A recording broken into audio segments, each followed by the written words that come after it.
Bom dia, boa tarde, boa noite. Esse é o 12Cast, o podcast de cardiologia da 12 por 8. Eu sou Matheus Prata e estou aqui ao lado do meu amigo e sócio Vitor Benfica. Fala, meu querido, tamo junto mais uma vez. E hoje para falarmos de marca-passo, ressincronização cardíaca e CDI, nos baseando na diretriz de dispositivos cardíacos implantáveis, publicada no ano passado. Uma diretriz que, para quem prestou a prova de título, despencou no último ano. E para isso a gente conta com uma convidada de altíssimo nível, que já esteve aqui há alguns meses atrás, a Raquel Rios, nossa amiga cardiologista também pelo Dante Pazanese e atual residente do segundo ano de Eletrofisiologia e Marca-Passo. Raquel, seja muito bem-vinda de volta ao 12Cast. Oi, meninos, muito obrigada pelo convite. É um prazer estar aqui novamente para falar um tema, de novo, que eu adoro, né? Que é estimulação cardíaca. E sobre um assunto que já não era sem tempo para sair uma nova diretriz. A nossa última diretriz era de 2007, então agora uma diretriz bastante robusta, com bastante informações. Só um breve histórico aí para contextualizar. O nosso primeiro documento de estimulação do Brasil foi lançado em 1988, era um posicionamento. E aí, na sequência, a gente teve um documento em 95, que incluiu o CDI, e depois um documento que incluiu o ressincronizador.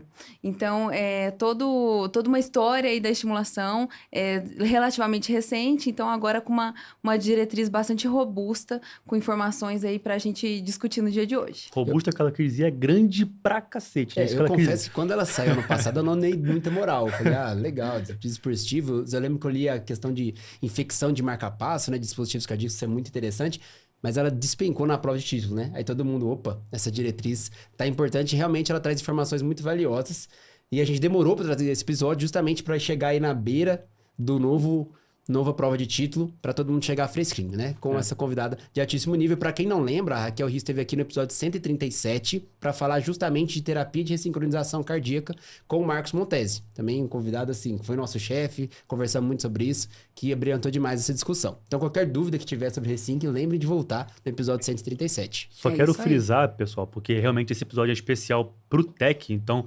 realmente caiu muito ano passado, principalmente, né, claro, por conta da diretriz recente, questões sobre essa diretriz que é muito extensa, mas vamos traçar aqui os highlights, né, Kel?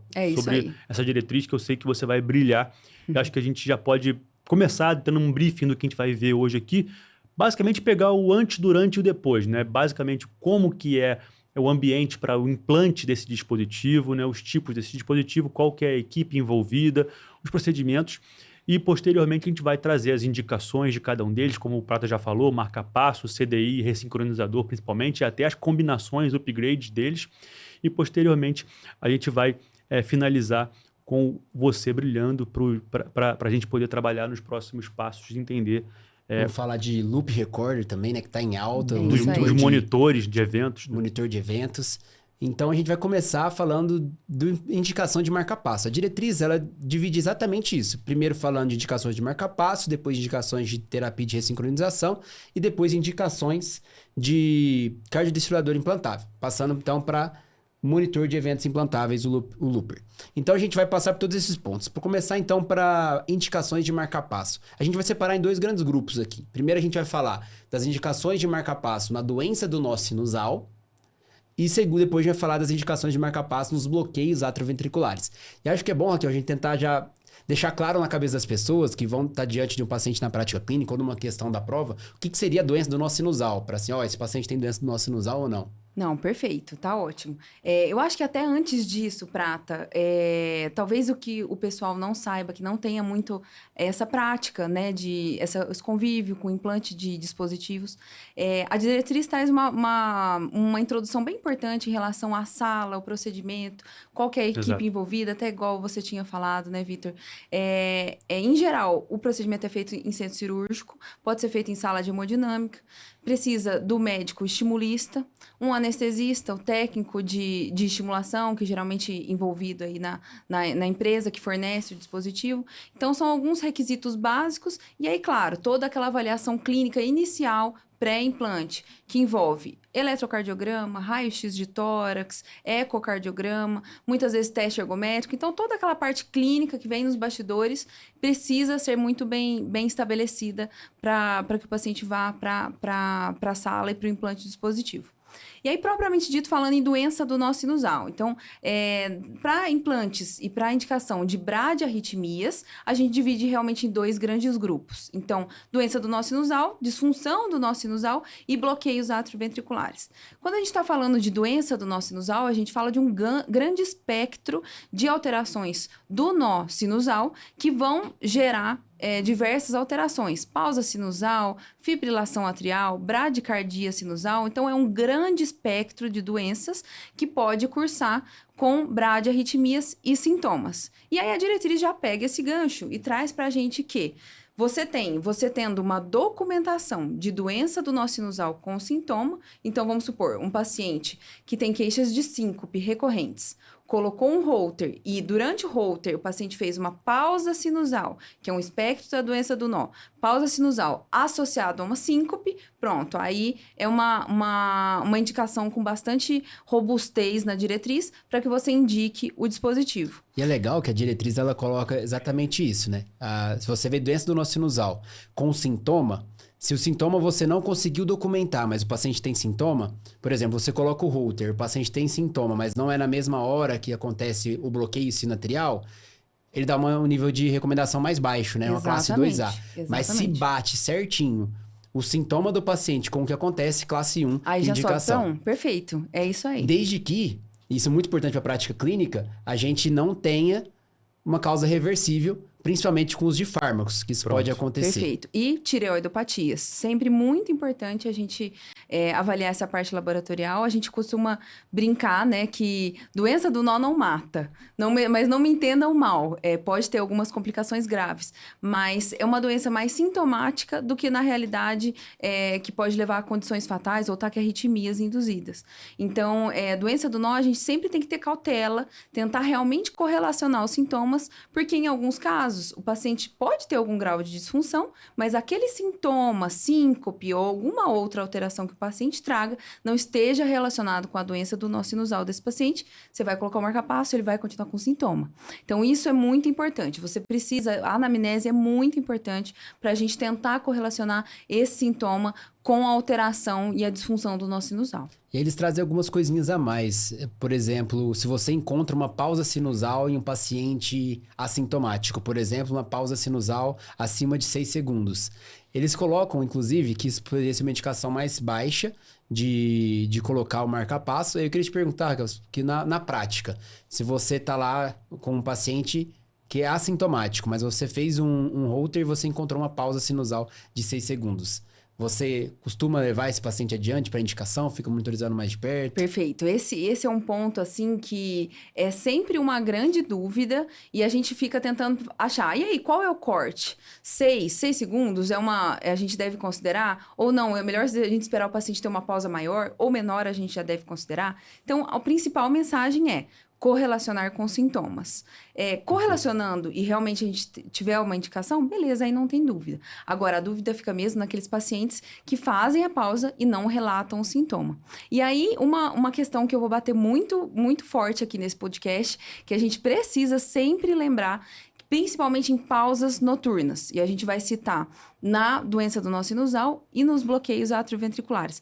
Pausas noturnas durante o Holter, a gente sempre deve se atentar e desconfiar de síndrome da apneia do sono. Perfeito. Então, é muito importante, porque muitas vezes o paciente faz exames de rotina e encontra bloqueios avançados durante o sono, ou pausas sinusais durante o sono. Então, primeira coisa, viu pausa à noite, alerta, desconfiar e investigar a apneia do sono. E aí diagnosticado e tratado a apneia do sono, no caso da doença do nó, você vai pensar em indicação de dispositivo. Se realmente tiver, aí indico positivo. Exatamente. E só para frisar, talvez a gente sabe que tem um espectro muito grande a doença do nó sinusal, como a Raquel disse, mas a gente pode tentar sumarizar em 4 achados de Holter ou de eletrocardiograma, que seria a bradicardia sinusal, a pausa sinusal, o bloqueio sinoatrial, que vai ser difícil a gente explicar aqui no podcast, precisaria desenhar, né, Raquel? Sim, com certeza. E por fim, a fibrilação atrial.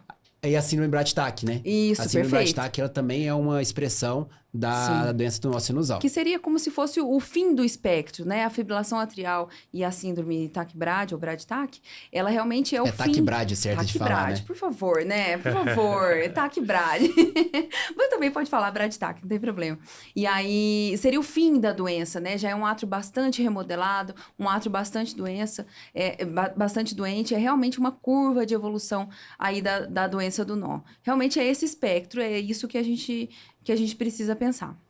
E em segunda parte, de falando em marca-passo, seria então, relacionado aos bloqueios atrioventriculares, que começa muito fácil, né? Até lá para a prova de R1 de clínica, você já está estudando que os bloqueios do mal, a gente indica o marca-passo. E realmente está isso na diretriz, né? Bloqueios avançados, segundo grau, MOPTS 2 ou terceiro grau, classe 1 de indicação de marca-passo, a não ser que você esteja diante dessa situação que a Raquel acabou de comentar. Uma possível apneia do sono durante a noite, se esses bloqueios acontecerem durante a noite. Isso, perfeito. Isso daí é muito claro, fica fácil para a gente, em geral, a indicação nesses casos, não gera muita dúvida, mas sempre, lembrando, no contexto de emergência, a gente precisa descartar alterações eletrolíticas, metabólicas, que também podem cursar com bloqueio AV.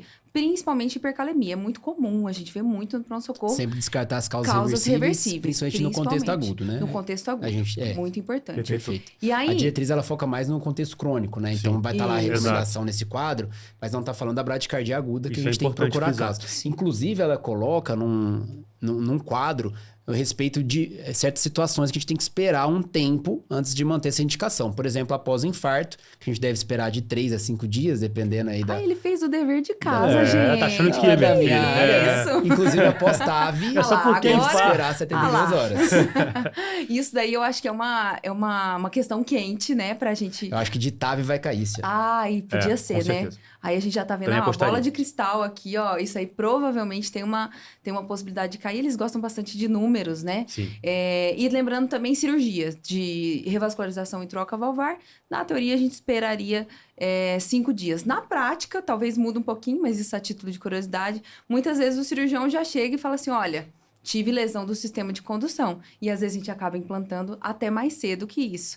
Mas, em geral, pela diretriz, aguardar 5 dias. Então, a lógica é você entender se é edema ou se já é necrose, né? Então, você espera para que essa fase inflamatória reduza ao longo desses 5 dias. Passou disso, você já entende que vai ter sequela, vai ter necrose, vai ter uma complicação maior para você indicar o marca-passo definitivo. Então, para revisar, a gente indica o marca-passo no BAV avançado após essas situações, se após o infarto a gente esperar 5 dias e mantiver a alteração, após cirurgia cardíaca também 5 dias, o infarto, lembrando que dependendo da referência, 3 a 5 dias, tá? Tem gente que considera 72 horas. Pós-TAV, 24 a 48 horas após a TAV manter o bloqueio, a gente também já está indicando o marca-passo definitivo. Perfeito. Em relação à TAV, Matheus, também é importante lembrar o bloqueio de ramo novo. Bloqueio de ramo novo acima de 48 horas também tem indicação do dispositivo. E outra entidade que a gente também precisa lembrar é o bloqueio de ramo alternante, né? O bloqueio de ramo alternante também é uma indicação aí para o dispositivo, que basicamente, assim, a gente também precisaria desenhar, mas em geral são os fascículos que podem estar claudicando. Então, se uma hora ele tem um bloqueio de ramo direito, uma hora um bloqueio de ramo esquerdo, você entende que os ramos estão doentes, em algum momento ele pode evoluir com um bloqueio avançado. Tá avisando que vai bloquear. Tá avisando, é isso aí. Aí a gente já tem a indicação aí do dispositivo. Um tópico à parte que caiu na prova do TEC do ano passado, que é muito interessante também, que chega pra gente no cotidiano, é o BAVT congênito. Quando que a gente vai indicar marca-passo no BAVT congênito? Se a gente vai indicar para todo mundo ou não. E a diretriz, ela coloca classe 1 para assintomático ou que tem alguns fatores de risco. Perfeito. E classe 2A para qualquer adulta acima de 18 anos. Isso é um tópico, assim, muito interessante, porque a gente vê lá os critérios, beleza. Mas, na prática, o que a gente precisa pensar? O paciente com BAVT congênito é um paciente que ele tem doença da eletricidade do coração. Ele, em geral, quando é um BAVT congênito puro, ele não vai ter uma alteração estrutural do coração, ele não vai ter outras comorbidades associadas, e é um paciente com uma expectativa de vida muito alta. Então, esse doente, ele vai vai ter diversos dispositivos durante a vida dele.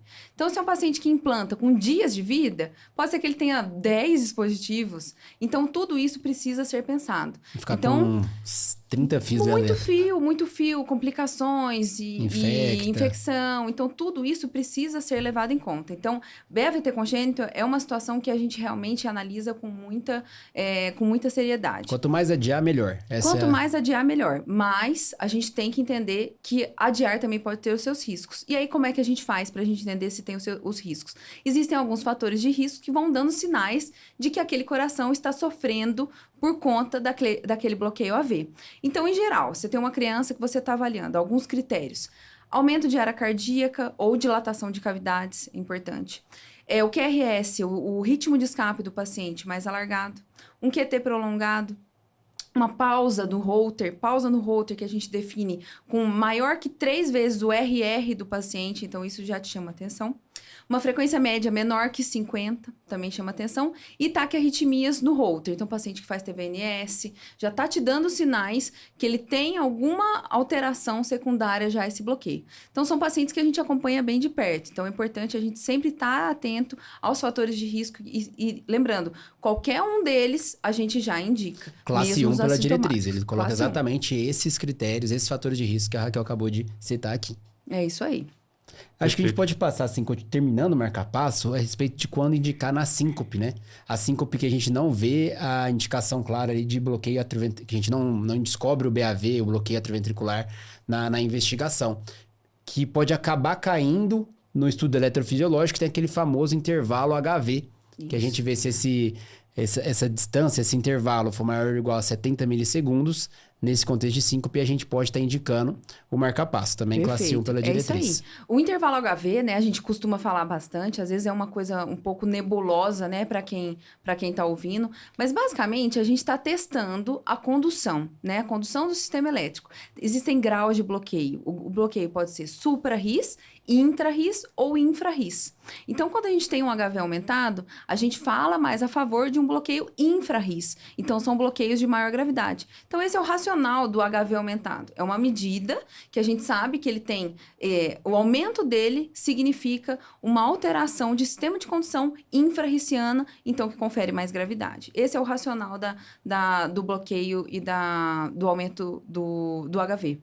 Tá? Excelente. Em geral, assim, síncope é um grande desafio para o cardiologista, né? Não é tão simplista assim. Síncope, vamos medir HV e vamos colocar marca-passo. Em geral, na prática clínica, tem que ver comorbidades. A gente vê que a síncope é um ponto que a prática diverge muito do que está nas diretrizes, né? Que a gente individualiza muito mais do que o que tentam generalizar. Que, inclusive, eles colocam na diretriz uma possível indicação de marca-passo para síncope vasovagal. Exato. Isso, exatamente. Desde que o paciente tenha síncopes recorrentes, seja acima de 40 anos e tenha no tilt test uma resposta cardioinibitória importante. Muito bem, então, se você Matheus vê Prata! Que é eu isso? Eu decorei essa parte para falar. A gente teve um episódio de tilt test, inclusive com o Guilherme D'Agostin, que ficou ótimo. Show de bola. Vale a pena apertar o play para rever o que seria uma resposta cardioinibitória para tentar entender melhor. Na prática, você vai poder falar melhor que eu, né? Mas é difícil a gente ver um marca-passo para síncope vasovagal. É muito que não difícil. entra como classe 1, né? Também. Exatamente, principalmente por isso. E em muitos casos, a gente implanta o dispositivo nesses pacientes e o paciente continua tendo síncope. Porque o algoritmo do marca-passo, e aí seria algo mais específico para a gente discutir, que daria para a gente discutir, mas algo mais específico. Os algoritmos não são tão eficientes para o mecanismo da síncope. Por quê? Em geral, e aí vale a pena voltar no episódio do Guilherme de tilt, porque é muito, muito interessante a gente entender a fisiopatologia, principalmente em fisiopatologias mistas, que você tem um componente da bradicardia e também o componente da hipotensão. O marca-passo não vai tratar a hipotensão, ele só vai tratar a bradicardia. Então, às vezes, o paciente continua sincopando. Então, na prática, isso é muito importante. Às vezes, a gente, com medidas comportamentais, a gente vai levando esse paciente justamente pelas consequências do implante do dispositivo. Mas na diretriz está lá. Como indicação está lá, na prática, menos utilizado, vamos dizer assim. Acho que para a gente fechar marca-passo, antes de a gente passar para o TRC e CDI, que o Vitor vai brilhar, sobre marca-passo sem fio, leadless. Raquelzinho, Como é que é? Leadless. Gostei. Que inglês É assim que fala? maravilhoso. Pô, poliglota. Inclusive, eu peguei uma indicação de professora de inglês da Raquel. É isso aí. Da Rachel. Mas não divulgo aqui pra ela não ficar tão Não, cara, não vou hein? contar, não vou contar pra ninguém. Não, tem que Rachel ser pouca Rivers. gente. Muito bem, esse tópico, assim, tá muito em alta. Na realidade, assim, a gente acabou de ter uma publicação, inclusive, dos 10 anos do marca-passo sem fio. Pra gente é uma novidade. A gente, em breve, vai ter o primeiro implante de marca-passo sem fio no Dante. O falso tá que tá, né? Cada Nossa, é só coisa nova. lançamento. Mas pra gente acaba que não é uma realidade, assim, tão comum, né? Mas é uma opção muito interessante para aqueles pacientes de alto risco para infecção e aqueles pacientes sem acesso vascular. Então, igual a gente conversou, o paciente já teve diversos dispositivos dos dois lados, tudo com trombose, não consegue ter acesso mais superior pelos membros, é uma alternativa.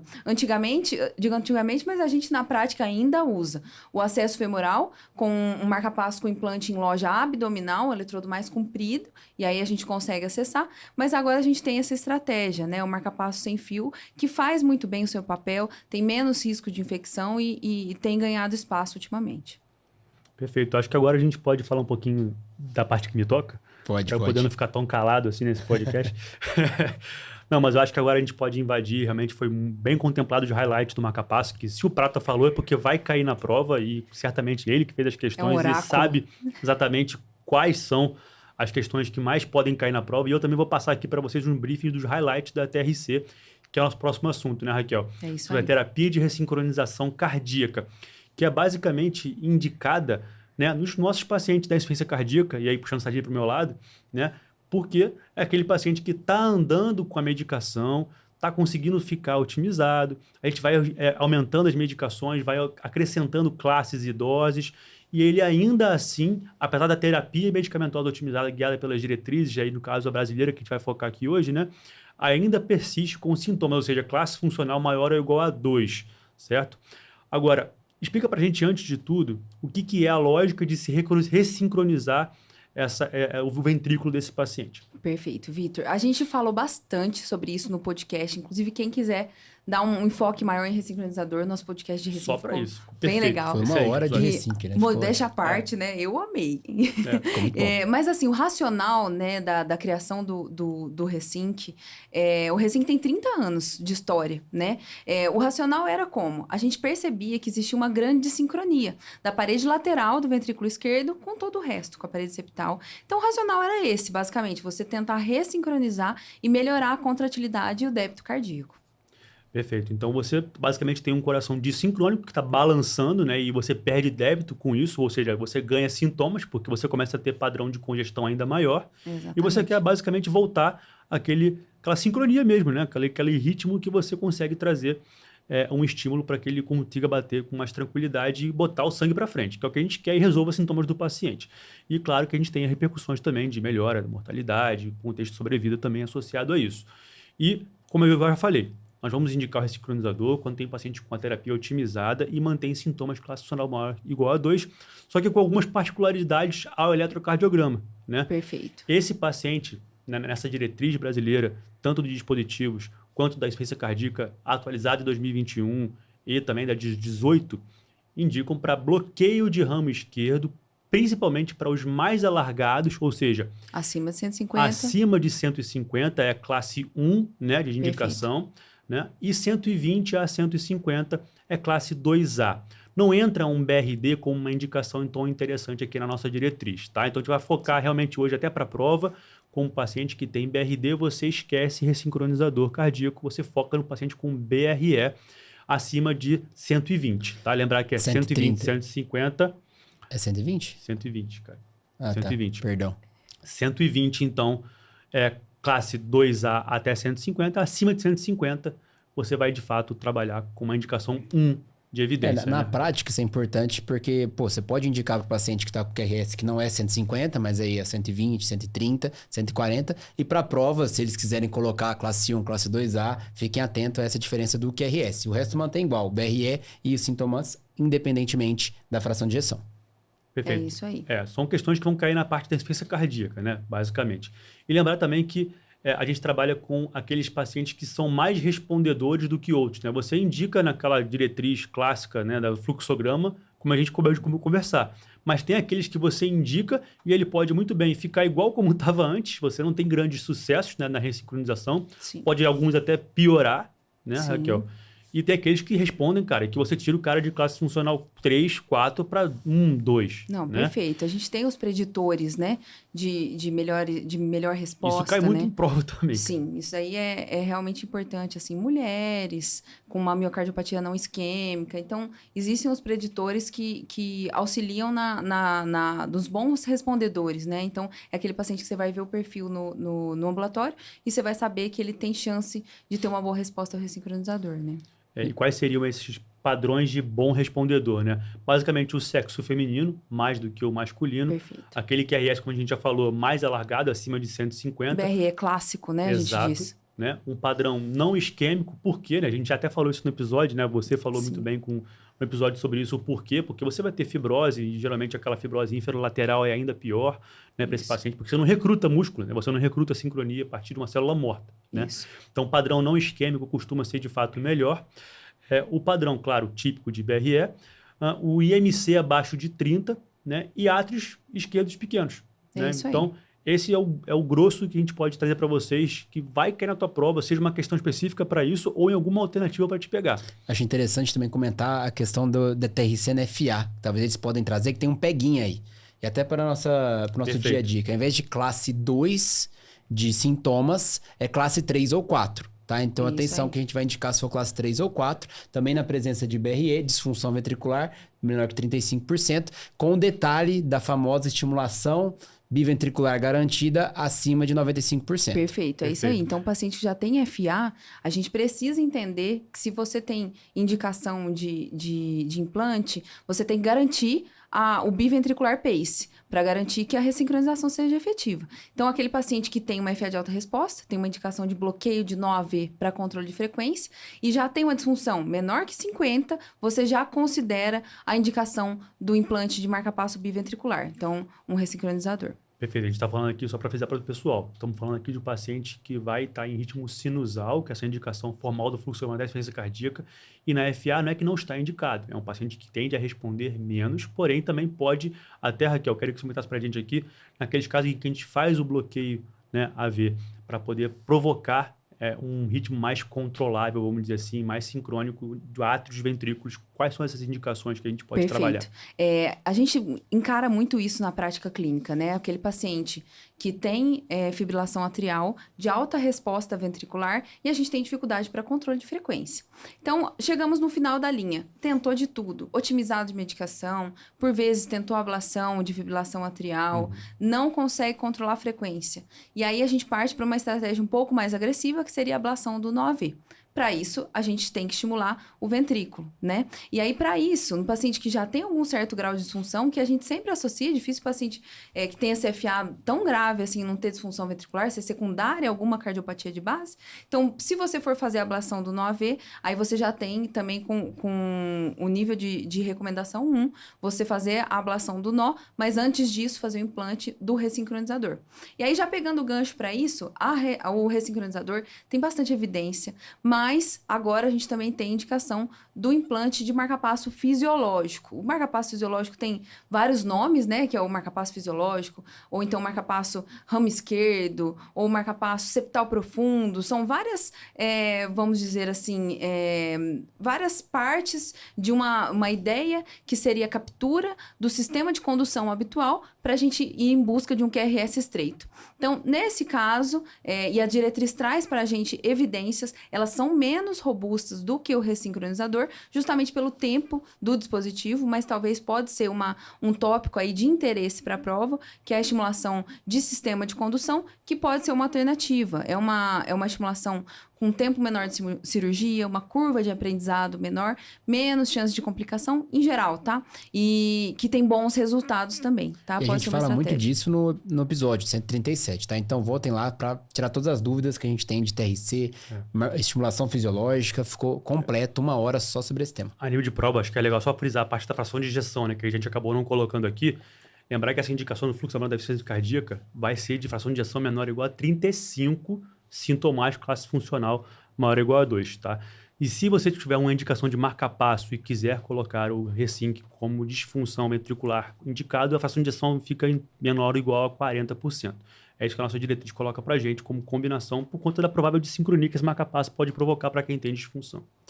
Acabando o Resync, a gente pode partir para o CDI, as indicações de CDI. E a gente pode dividir aqui em prevenção, basicamente, né? Muito clássico, prevenção primária e prevenção secundária, que é mais fácil, né? Prevenção primária, a gente pode primeiro falar dos isquêmicos para depois falar dos não isquêmicos, né, Vitor? Perfeito. Vamos começar com o mais fácil, né? O isquêmico... Exato. Isquêmico muito batido, né? Inclusive... Muito, exatamente. E muito importante, né? E porque a gente é muito prevalente. É bem mais Exato. prevalente essa discussão do que as outras indicações de CDI. Sim, exatamente. O isquêmico, a gente tem uma evidência de literatura muito boa. Tanto que, e não só na brasileira, mas nas diretrizes europeias e americanas, ele vem com um nível de recomendação muito forte, né? Tem SCD-HEFT, MUST, MEDIT-2, então são muitos estudos que viram que a profilaxia primária para o paciente com cardiopatia isquêmica é importante. Então, para relembrar os critérios, né? Fração de ejeção menor ou igual a 35, classe funcional 2 a 3. Aí isso a gente lembrando, terapia médica otimizada e sem lesões passíveis de tratamento. Então, aquele paciente que já tratou o que tinha que tratar, tá com tudo que ele puder de remédio, ainda tá em classe funcional 2 ou 3. E naqueles pacientes com fração de ejeção menor que 30, 1, 2 ou 3. Lembrar Tá? que não entra classe funcional 4 porque o paciente está descompensado. Perfeito. Teoricamente, você tem que começar primeiro isso. Importante muito frisar, que eles cobram muito isso em prova também, é em relação à expectativa de vida, né? Isso. Tem que ser acima de 1 ano de expectativa de vida, sem nenhuma questão também passível de revascularização percutânea ou cirúrgica envolvida para esse paciente. E, claro, não tem que ter isquemia também em curso. Obviamente, você tem que primeiro corrigir a isquemia. Exato. Por exemplo, se tem uma DA 90% obstruída, primeiro você trata essa DA, reavalia, otimiza a medicação e depois sim, se ele permanecer com a fração de ejeção baixa, permanecer sintomático, a gente coloca a indicação, lembrando de frisar os 40 dias após o infarto, tá? Isso é muito importante. Antes de Classe 40 3, dias. né? Lembrar que antes de 40 dias de qualquer evento de síndrome coronariana aguda, é classe 3 de indicação, aumentou a mortalidade. Então, Então, acima de 40 dias aí para esse maior que paciente 40 pós-infarto. Lembrar também que cai na prova, mesmo sendo uma indicação aí 2A, essa indicação agora é 1, né, que a gente acabou de falar. isso. Essa agora é 2A, que seria a fração de injeção menor ou igual a 40. Né, que aí você tem que ter episódios, né, de sintomas ou síncopes. E investigando, você tem que ter uma TVNS ao holter, certo? Identificada.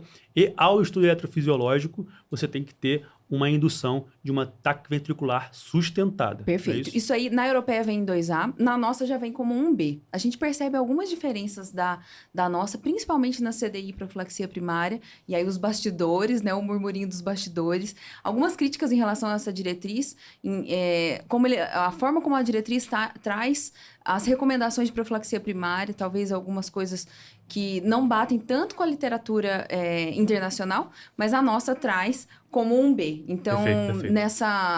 nesse perfil de paciente, 40% de lembrado. fração, TVNS ou TV indutível no estudo eletrofisiológico.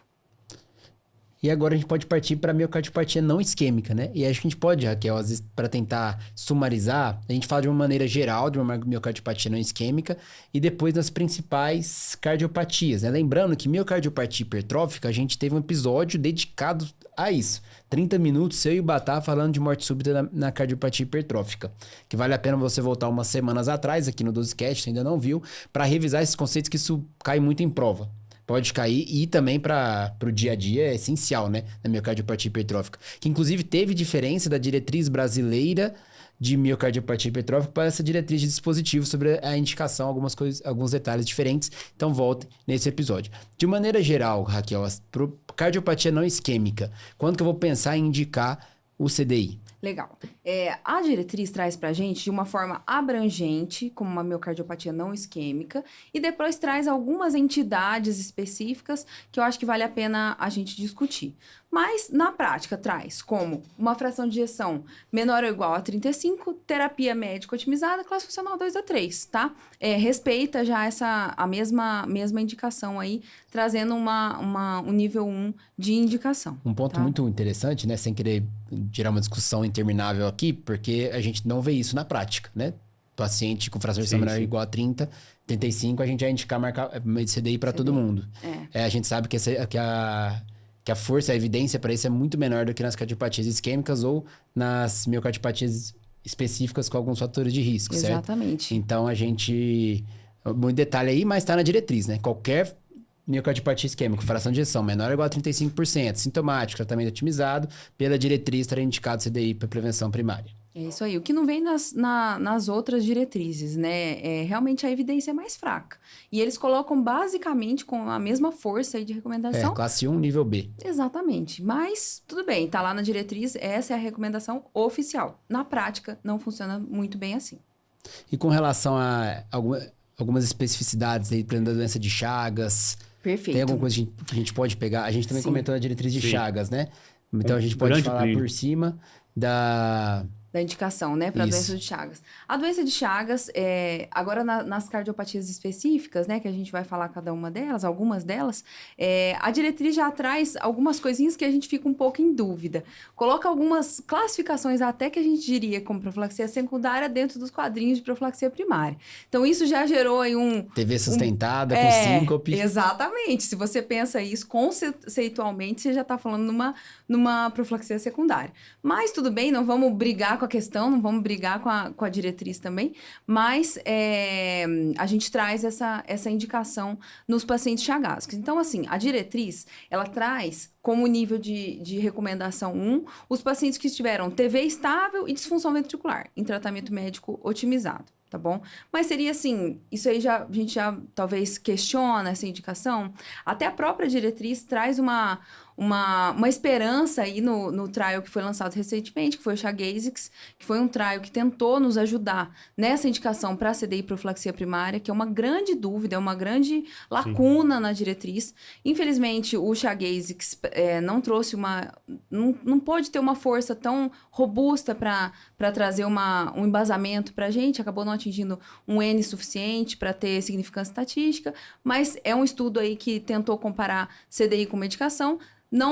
Ainda não temos uma literatura muito clara em relação a CDI e profilaxia primária para a doença de Chagas. Mas a diretriz traz como uma evidência um nível de recomendação 1. Raquel, de outras cardiopatias específicas, tem alguma que você gostaria de...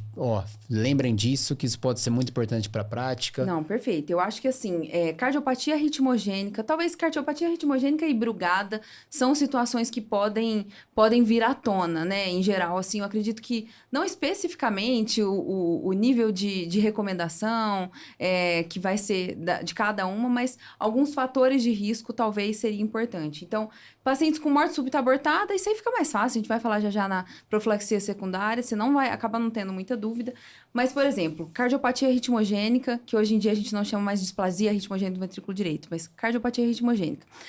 Naqueles pacientes que já têm disfunção ventricular, você tem que pensar na indicação de CDI, então são preditores aí de gravidade. Então, síncope presumidamente arrítmica, pacientes que fazem TV bem tolerada, então são todos preditores. Fração de ejeção baixa do ventrículo direito. Reduzida, acometimento de ventrículo direito e ventrículo esquerdo. Então, ventrículo esquerdo confere uma importante gravidade para a patologia. Então, são todas condições que, se aparecer na questão, vale a pena ficar alerta, porque pode ser uma dica de que tem CDI na jogada. Então, basicamente, fiquem atentos na displasia ritmogênica de VD, na cardiomiopatia ritmogênica.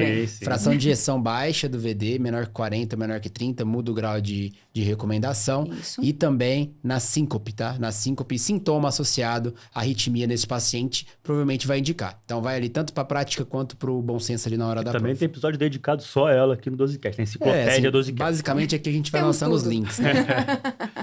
Muito bem. E em relação à síndrome de Brugada, né? Hoje em dia, a gente tem... antes a gente tinha Brugada tipo 1, tipo 2, tipo 3. Hoje em dia, a gente usa, basicamente, o Brugada tipo 1 para a gente realmente falar que estamos diante de um paciente com síndrome de Brugada. O padrão tipo 1, que é aquele supra, né? Em V1 e V2, até de pelo menos 2 centímetros, com padrão habitual de Brugada, com ângulo específico. Então, aquele paciente... E aí a gente vai. Paciente com padrão de Brugada e TV sustentada, implante CDI, com nível 1 de indicação.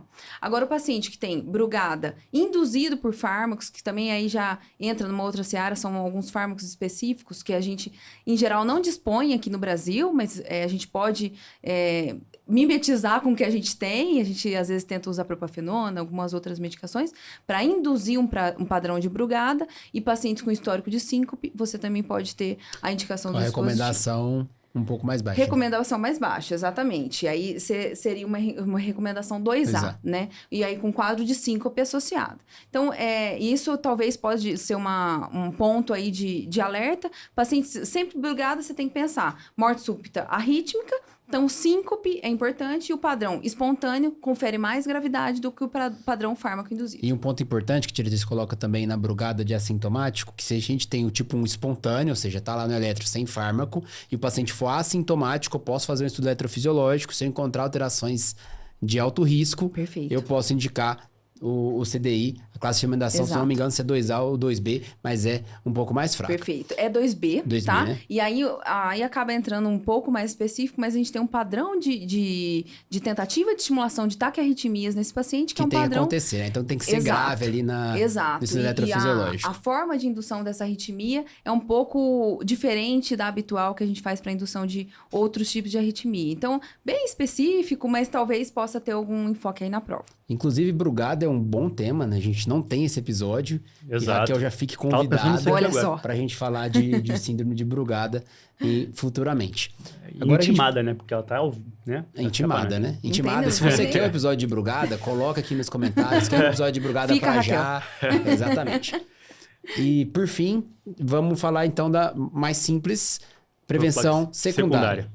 Perfeito. Profilaxia secundária fica mais fácil, né? São os recuperados de morte súbita. Morte súbita. O que seria, né, prevenção secundária? Eu acho que é a principal mensagem. Perfeito. Qualquer síncope, qualquer TV sustentada, qualquer morte súbita abortada. Isso é importante, né? Às vezes a gente fala isso e precisa ser definido. Então, o paciente recuperado de morte súbita por uma etiologia arrítmica, então PCR em TV ou FV, né? Então, isso é importante, essa definição. Aquele paciente com uma TV sustentada instável também entra na classificação de profilaxia secundária. E aqueles pacientes com síncope e TV. Então, que a gente confere gravidade à síncope como um critério de instabilidade. Perfeito. Então, síncope entra como instabilidade aqui na prevenção aí. secundária. É isso Você identificou algum desses critérios de prevenção secundária, está indicado o CDI, independentemente da causa por trás. Exato. Lembrando que se for um infarto, menos de 40 dias, então nesse caso especificamente a gente vai esperar 40 dias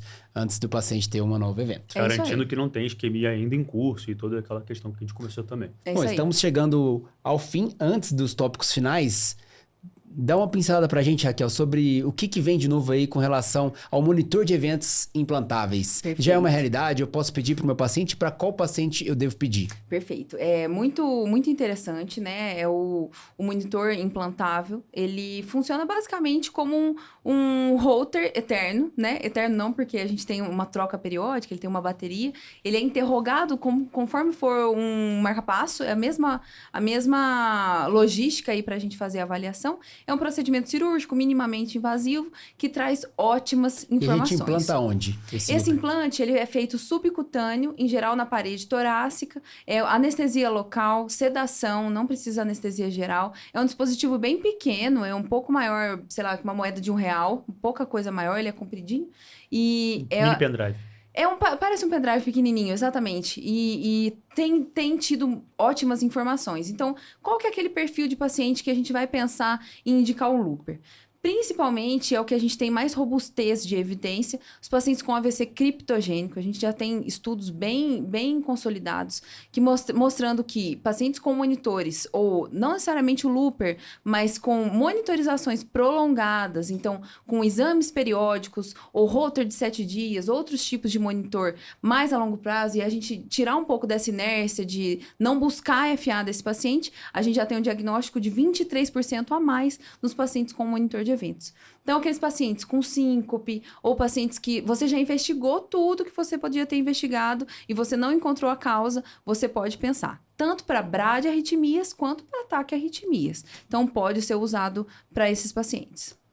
E só um tópico a mais aí, antes da gente partir para a última etapa, para você que está ouvindo a gente e vai prestar a prova ou tem convívio com isso, em relação às cardiopatias congênitas, tá? A tetralogia de Fallot tem alguns fatores de risco específicos que vale a pena dar uma olhada.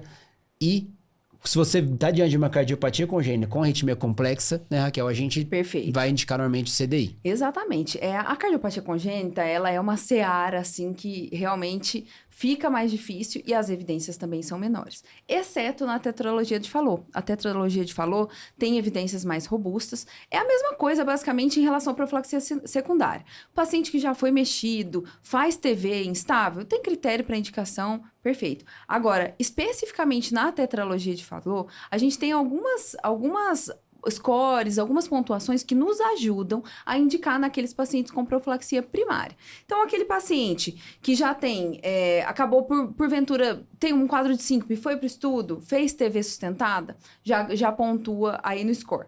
Um QRS mais largo, então isso a gente vê muito em Fallot, um padrão de bloqueio de ramo direito, tem uns bloqueios de ramo direito muito feio. Então, um padrão de bloqueio com QRS maior que 180 já confere um critério de gravidade.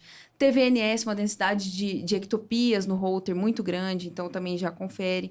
Algumas alterações de pressão diastólica do ventrículo e tudo mais elevadas também conferem maior gravidade. Acredito que isso seja algo mais específico, mas só para atentar de que existem alguns scores para nos ajudar em relação à profilaxia primária, que no Fallot já são bem estabelecidos. E aí, isso tudo na diretriz, se a gente voltar lá, tem tudo bem especificado.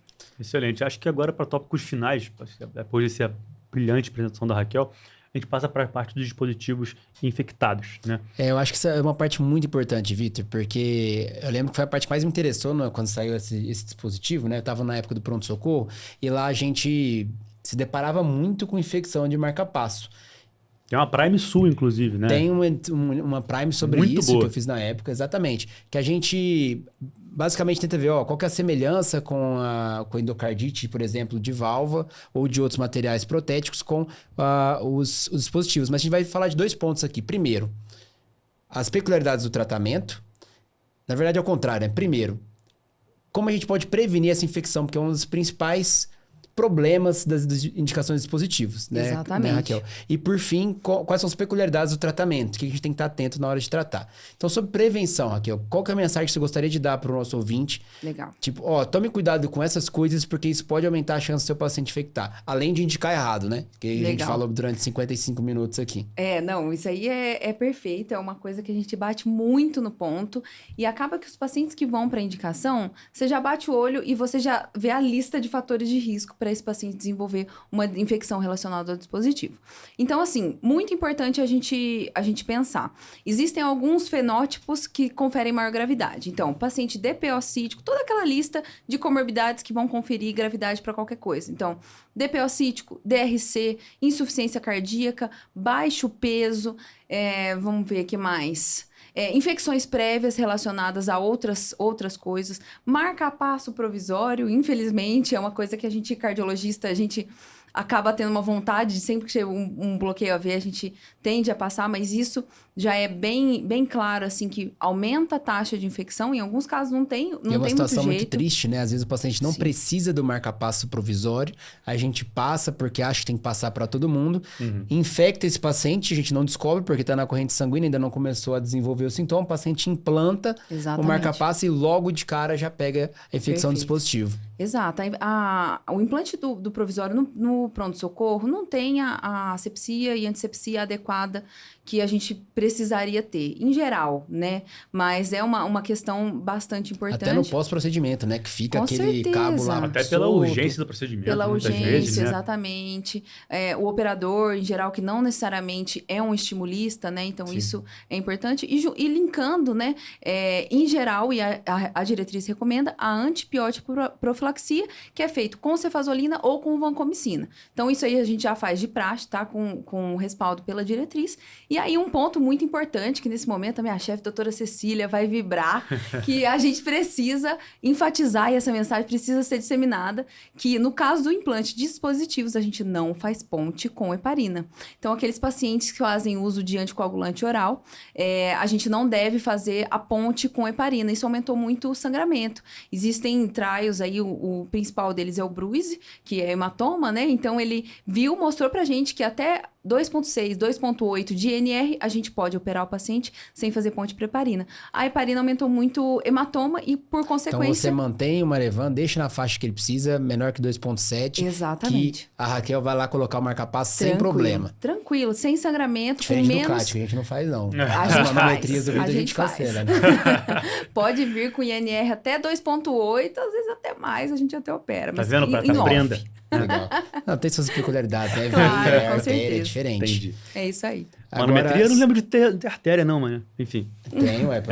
Porque não, é só botar um suão que a gente resolve a situação. Isso é verdade. Você podia trazer pra nós. Tá vendo? É barato, é barato. Agora sim, voltando ao nosso assunto, a respeito das peculiaridades do tratamento, né? Que a principal dúvida das pessoas é principalmente quando que eu vou tratar por 4 a 6 semanas, quando que eu vou tratar por poucos dias e principalmente quando que eu vou retirar o dispositivo. Perfeito. E se eu retirar o dispositivo, o que eu vou fazer com esse paciente que teoricamente ele precisa do marca-passo? Não, perfeito. Isso aí é uma tragédia, né, em geral, porque se o paciente não é dependente da estimulação cardíaca, aí beleza, fica um pouco mais fácil. Mas a maioria deles são pacientes dependentes da estimulação. Então, a gente cria um problema, né? Em geral, Prata, o que a gente tem que ficar aí na cabeça? Infecções superficiais que pegam só a epiderme, você pode tentar o tratamento conservador. Ou seja, só o vermelhinho na pele. Vermelhinho na pele, assim, mas No olhando máximo. o paciente muito de perto. Tá? Qualquer suspeita de infecção da loja do dispositivo ou constatação de vegetação em cabo... Coleção, saiu qualquer pus, coisa. Não, aí fez o sintoma eco, sistêmico. não tem vegetação no cabo eletrodo. Vou tirar mesmo assim. Aí, infecção de loja e de sistema do dispositivo, a conduta é retirada. Ah, mas ele não tem escape. Beleza, aí vamos para outras estratégias, que seria talvez o implante do marca-passo epicárdico, os eletrodos epicárdicos, aí tem todo um planejamento. Mas é constatada infecção relacionada ao dispositivo cardíaco eletrônico implantável, é a extração do sistema. E é legal que a diretriz ainda coloca que todo esse paciente que você retirar, você vai reavaliar a indicação. Pra ver se ele realmente precisa. Exato. E a gente já viu na prática, né? Chega lá a Raquel com o time dela, fala, não vai precisar colocar marca-passo, não. No ambulatório a gente vê. Exato. E o paciente que teoricamente estava ali com marca-passo há 10 anos, né? Então, Exatamente. isso é muito interessante. Então sempre reavaliar. Se for colocar, normalmente prefere uma loja diferente. E isso o outro lado, a gente diminui a pode chance de usar infectar. estratégias de uso de antissépticos na loja, uso de filme, um filme de antibiótico que pode ser usado, ele é mais caro, mas é uma estratégia também para prevenção, e isso tudo deve... Tem indicações que mudam, né? A gente tem muito CDI por indução de estudo eletrofisiológico, em protocolos super agressivos, que hoje em dia a gente não faz, então deve sempre ser revisada a indicação. Muito bem lembrado. Perfeito. E para finalizar, acho que tempo de tratamento, né? Se você está diante daquela infecção superficial, você pode deixar 7 dias de tratamento de antibiótico. Beleza, como a Raquel falou, tenha muita certeza, né? Na prática, isso quase nunca acontece. Acometimento da loja, aí você já tá 14 dias de antibiótico. Agora, se você tiver ou hemocultura positiva ou vegetação no cabo ou em válvula, aí trata igual a endocardite de válvula de 4 a 6 semanas. Perfeito, é isso aí. Eu acho que isso é a mensagem, né? A gente vai seguir aí bem o embasamento da endocardite infecciosa. E aí, talvez para a gente concluir aí a nossa conversa, parece simples, vamos tirar, né? Exato. Mas Aí que mora o problema. A cirurgia é bastante complicada. Em geral, a gente precisa de uma estrutura bem planejada. A gente conta sempre com a equipe da cirurgia vascular, cirurgia cardíaca, sempre precisa ter essa retaguarda. Existem complicações, assim, fatais. As taxas não são altas, mas podem ter complicações letais. Principalmente a mais temida, né, é a laceração de cava no trajeto extrapericárdico. Então, se ela tem uma laceração de cava alta, você enche o pulmão, né?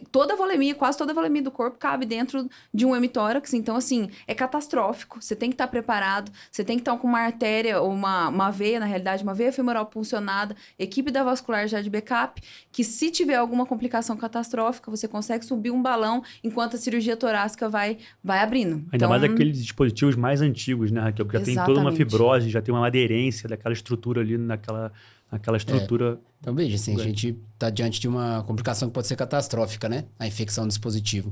Então, a mensagem de prevenção fica pra gente, né? Saber indicar. Então, esse episódio inteiro dedicado a isso. Saber dos fatores de risco e, principalmente, Se for passar o provisório, seja muito criterioso nessa indicação e tenha muito cuidado com as condições de asepsia, tanto durante quanto pós-procedimento. Perfeito, é isso aí. Pessoal, assim, eu acho que a gente finalizou, né? A gente traçou aqui os highlights, uma diretriz muito extensa. Se você chegou até agora, você é um guerreiro, tá? Um episódio muito denso, mas certamente a Raquel abrilhantou aí, trouxe mais leveza no nosso ambiente. Acho que se fosse eu e Ótimo, Prata, né? a gente ia quebrar a cabeça aqui e não ia chegar a lugar nenhum. Mas ficou excelente. Muito obrigado, Raquel. Raquel Rios, sempre bem-vinda aqui no nosso 12Cast. Espero que tenha muitos retornos, né, Prata? Volte sempre. É, né? volte sempre. Obrigada, meninos. Foi um Lembre-se prazer. sempre ao pé da letra. Foi um prazer, foi um grande prazer estar aqui de novo com vocês. É sempre muito bom a gente poder discutir ciência da forma como eu sempre falo, né? Vocês discutem ciência de um alto nível, isso aí é indiscutível. Eu que agradeço a oportunidade. Tamo junto, Valeu, muito obrigado, gente. Até a galera. próxima. Tchau, tchau.